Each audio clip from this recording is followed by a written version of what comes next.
Un chemin tout tracé, celui de Barthélémy Dias, maire de Mermoz, député à l'Assemblée nationale sénégalaise.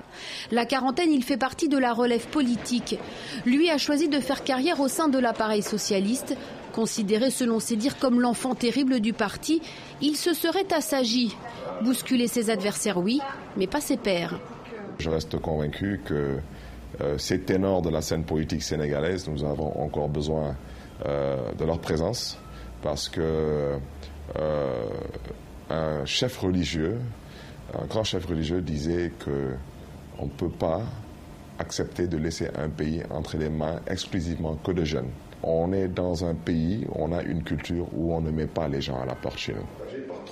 Si Barthélémy Dias revendique un héritage, il se dit quand même plus audacieux. Les jeunes ne mâcheraient pas leurs mots.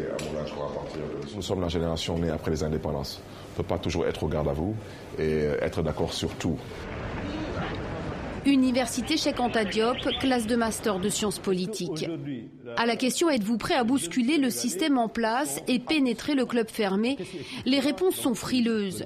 Les partis, les politiques ne feraient-ils plus recette? Aucun sens, n'a aucune prise. Les partis, effectivement, ont perdu une partie de leur légitimité depuis quelque temps.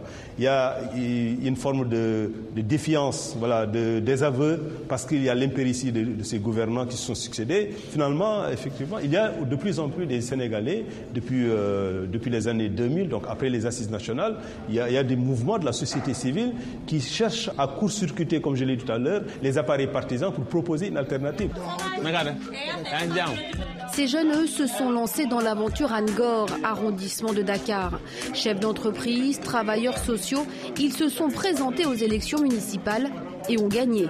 Aucun n'est affilié à un parti, aucun n'avait d'expérience en la matière.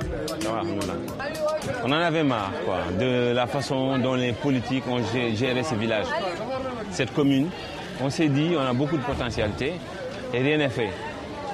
Ça nous a un peu motivés, ça nous a boosté. La majorité d'entre nous sommes des promoteurs qui ont fait que beaucoup de jeunes travaillent aujourd'hui.